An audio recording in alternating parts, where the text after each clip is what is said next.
Hello Sagittarius. This is Inspire 2016 with your weekly tarot reading for the week commencing the 12th of December until the 19th of December 2022. The first card for you is representing, how do you feel about yourself? Your card is the Ten of Wands. There would be the completion of a cycle after a period of struggle. You are finally reaping your rewards after investing a lot of hard work and effort. You have fulfilled a creative venture, realized a dream or accomplished a major goal, and now must deal with the consequences of that fulfillment. However, even with the achievement of your goal, there comes with it great responsibilities and commitments. While you have reached a point of completion, you are becoming starkly aware that you must now carry on with the responsibilities you have laid out for yourself, in order to ensure ongoing success. The trouble is, however, that these responsibilities may become too much to bear and you are struggling to let go.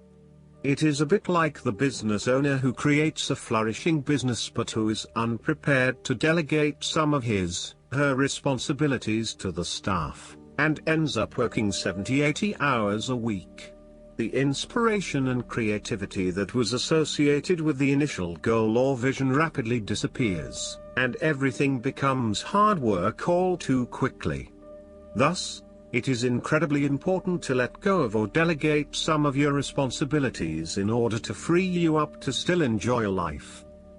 This is a reminder of how much we take on in our lives and all the extra burdens and responsibilities we weigh ourselves down with. We take on so much, trying to do all the things that need to be done. Thus, this card asks you to stop and examine your current lifestyle or work. Assess which activities or tasks are really urgent or really important, particularly in relation to your broader goals.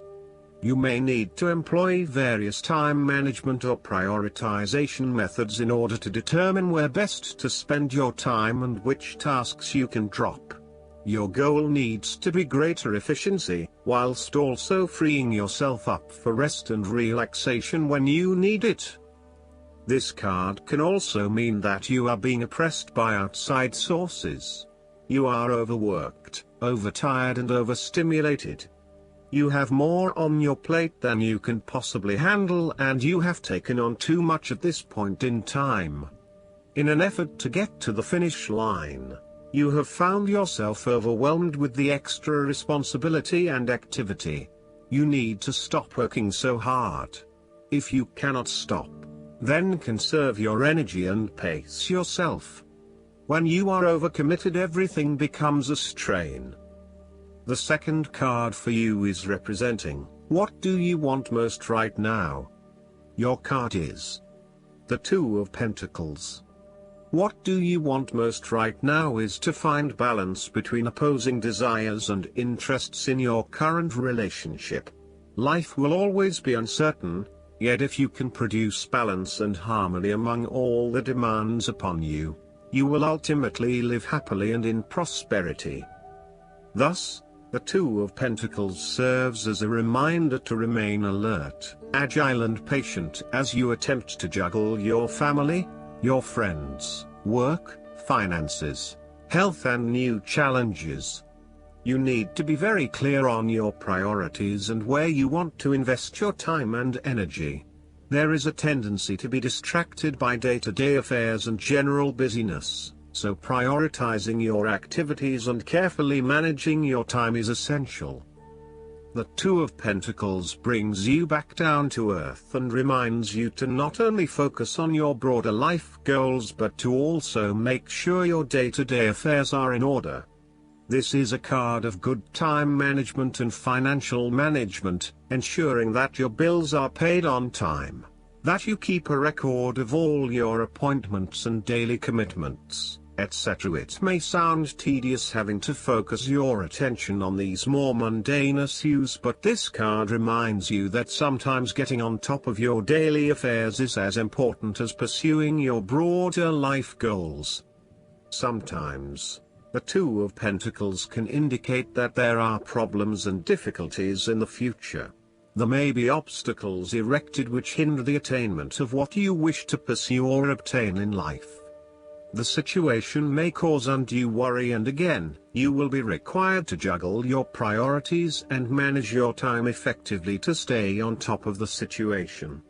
Similarly, the Two of Pentacles predicts change. You need to be able to cope with change, remaining flexible and adaptable in your approach. Rather than putting all your eggs in one basket, you may be better to keep two or more things going at once so you have the luxury of choice, should one option fall through. You must stay centered while you stay flexible and keep informed. Look for new possibilities, be open to change and go with the flow as best you can. The third card for you is representing your fears. Your card is the Seven of Cups. You are afraid that your dreams and fantasies will not come true in your life. Your views of life at this time are a bit illusory, and may tend toward fantasies that cannot actually be realized in the real world.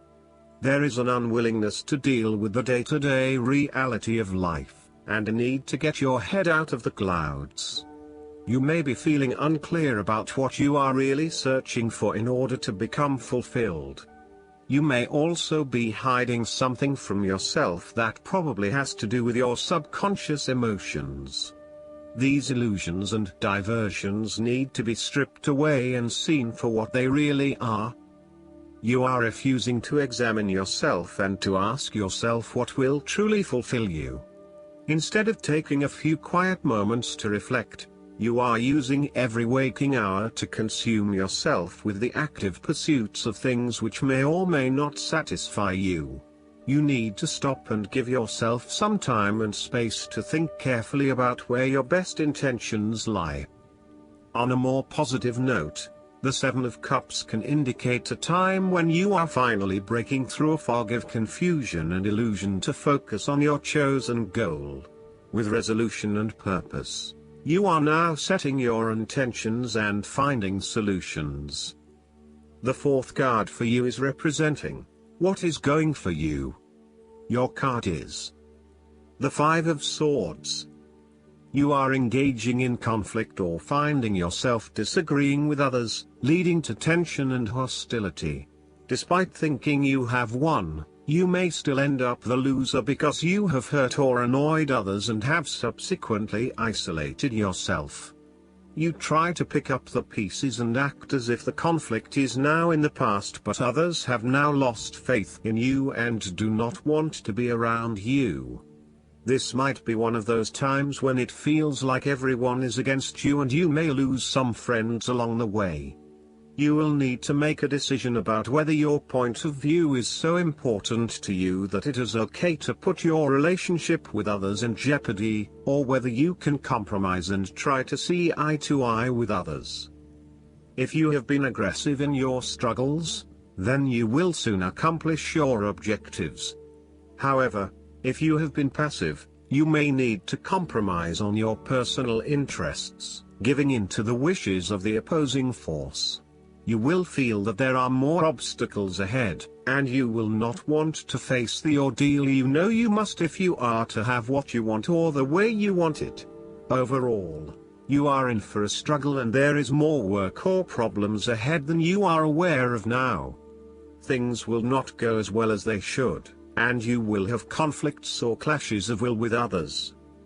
Thus, the Five of Swords is a card representing ambition, but in the negative sense.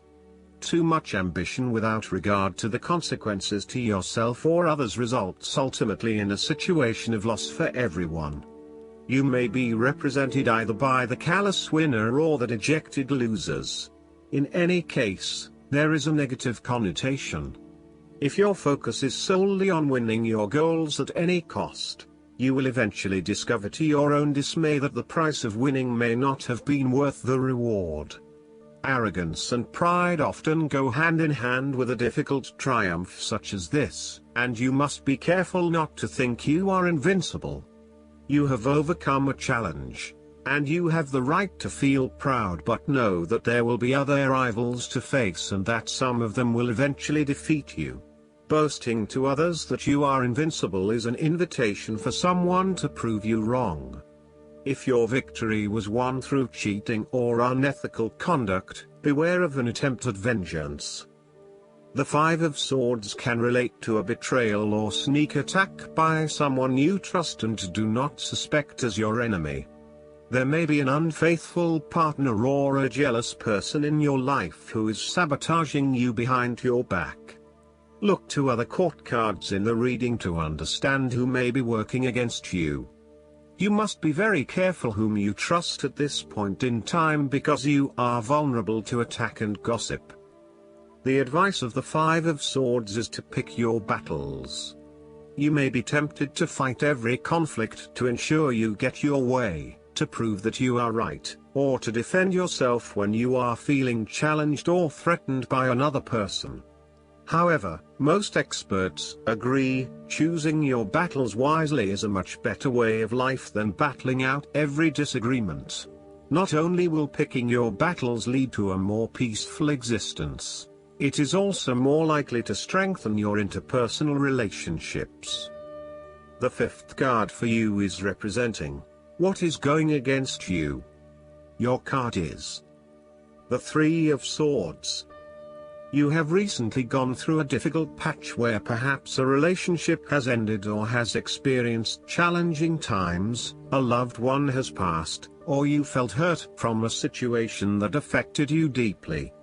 Thankfully, this time has passed and you are on the path to recovery, realizing that behind every cloud is a silver lining and there are indeed other things in your life which you can feel happy about. You have reached a point where you can accept the pain and hurt and are ready to move on. Overall, you are finding it very hard to move on from a recent loss or heartbreak.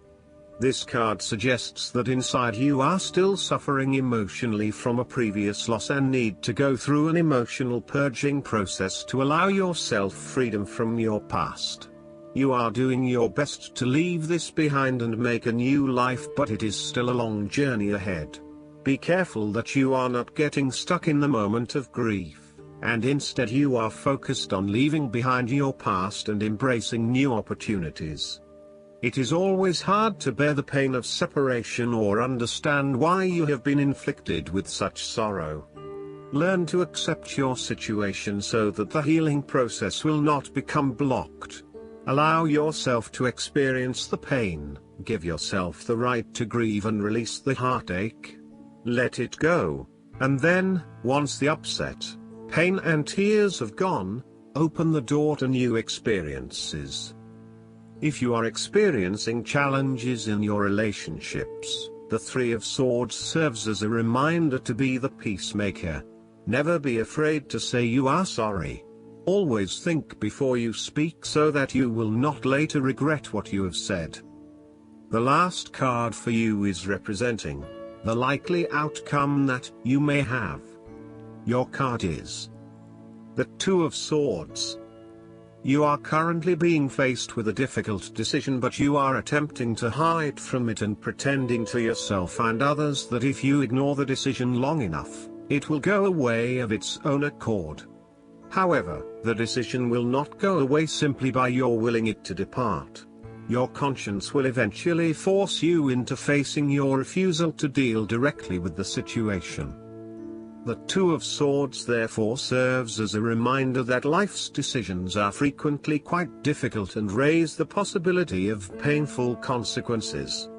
However, you must take the bull by the horns and make your decisions with your best intentions, fully aware of the possible consequences.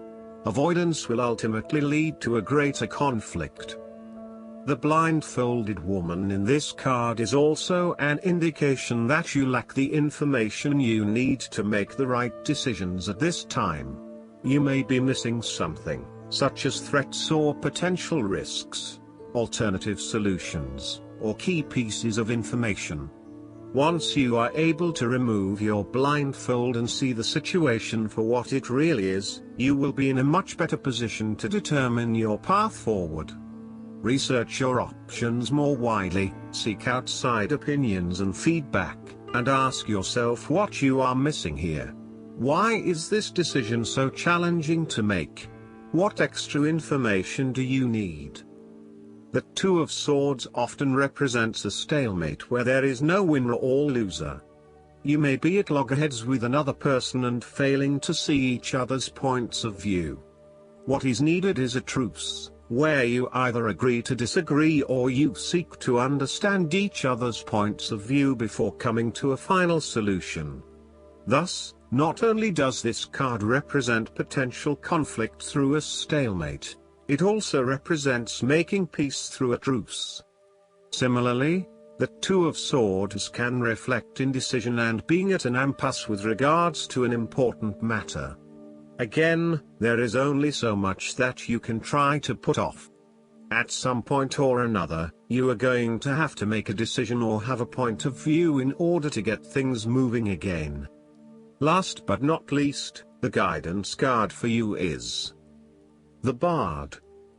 This card represents music, storytelling, and the passing of truths, myths, and legends from generation to generation through the spoken word or song. In ancient Avalon, the traditions and stories of the people were gathered on leaves that served as letters in a living alphabet and were tended in vast, long houses. Here the druids and priestesses came to read and weave the stories of magic and the sacred relationship to the god, goddess and the mystery. Those schooled in the art of music and storytelling were given the task of informing their world and keeping the stories of their culture alive. They were given the name of Bard. When the Bard appears, you're asked to seek answers in your personal history. Go back into your own story and find the threads of the patterns in your reality, and trace their length to the present. Perhaps you'll be surprised by how much of your past, or that of your ancestors, still weaves its influence on you today. When the Bard appears, he asks you to retrieve the stories woven in the past. Perhaps you need to learn about the history of someone, or something important to your inquiry. The seeds of the future are always hidden in the soil of the past. It's time to dig a little to find the clarity you need. Don't be afraid to learn the patterns of history. The only way to honor them or change them is to know them. Perhaps it's time to listen to music and allow yourself to be carried into the land of memory and listen for its messages as the strings of your soul are strummed by the hand of the divine. Remember that the Bard appears to help you stay in tune with the all that is. You are music, and your story is sung in the heavens. I hope that you enjoy everything, and if you like the reading, just please click subscribe and you will get instant notifications every time we publish a new video right to your YouTube. Thanks.